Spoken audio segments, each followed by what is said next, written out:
നമ്മുടെ മട്ടുപ്പാവ് കൃഷിയുടെ വിശേഷങ്ങളാണ്. ഇത് മറ്റേ കുക്കുംബറാണ്. കുക്കുംബർ പിന്നെ കുറ്റിക്കുരുമുളക് നട്ടിട്ടുണ്ട്. അതോടൊപ്പം നമ്മൾ മറ്റേ ചീരാരി എന്ന് പാകിയിട്ടുണ്ട്. ചീരാരി ഒന്ന് വരുന്നുണ്ട്. ഇപ്പോൾ അടുത്തതിൽ കുക്കുംബറുണ്ട്,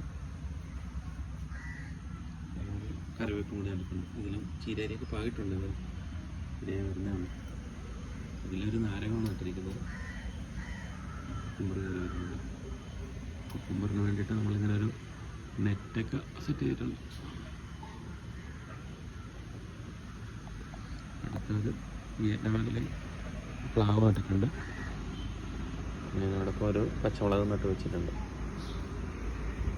ഇതൊരു മാവാണ്. പിന്നെ പുതുതായിട്ട് തിരികെ വന്നിട്ട് നിൽക്കുകയാണിത്. കായ്ക്കാമെന്നറിയില്ല. ഈ ചുവട്ടിൽ തന്നെ ഒരു കാന്താരി നട്ടിട്ടുണ്ട്, വെള്ളക്കാന്താരി. ഇതിലൊക്കെ ചീരാരി പാകിയിട്ടുണ്ട്. ഇനിയും വരുന്നുണ്ട്. ഇതും അതുപോലെ തന്നെ ഒരു മാവാണ്. അവിടെ കാന്താരി നട്ട് വലിയ വരുന്നുണ്ട്. ഇത് പേരാപ്പിളൊന്നും പറഞ്ഞില്ല. സംഭവം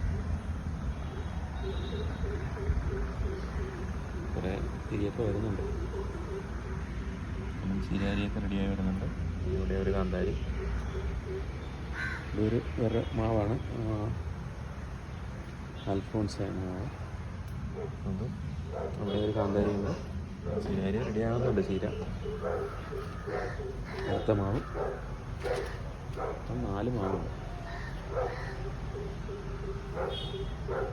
പച്ചമുളക്, പേര. ഇത് ഒരു കിലോ പേരെന്നും പറഞ്ഞിട്ടുള്ളൊരു സംഭവമാണ്.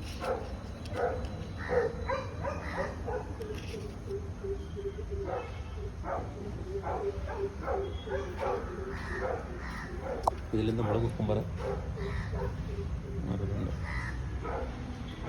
അടുത്ത പേര കായൊക്കെ വന്ന് തുടങ്ങിയിട്ടുണ്ട്. കുക്കുംബർ നമ്മൾ ഇത്ര ഇലയൊക്കെ ആയപ്പോഴത്തേക്ക് എല്ലാറ്റിൻ്റെയും കൂമ്പ് കട്ട് ചെയ്തായിരുന്നു, പ്രൂൺ ചെയ്തിട്ടുണ്ടായിരുന്നു. സൈഡിൽ നിന്നൊക്കെ അടുത്ത കൂമ്പ് വന്ന് റെഡിയാകുന്നുണ്ട്. വേണ്ട ഒന്ന് കട്ട് ചെയ്താണ്. പിന്നെ അടുത്ത സൈഡ് കൂമ്പ് ഇടയിലേക്ക് വരുന്നു. ഇതിൽ നമ്മൾ കുറ്റിക്കുരുമുളക് കണ്ടിട്ടുണ്ട്.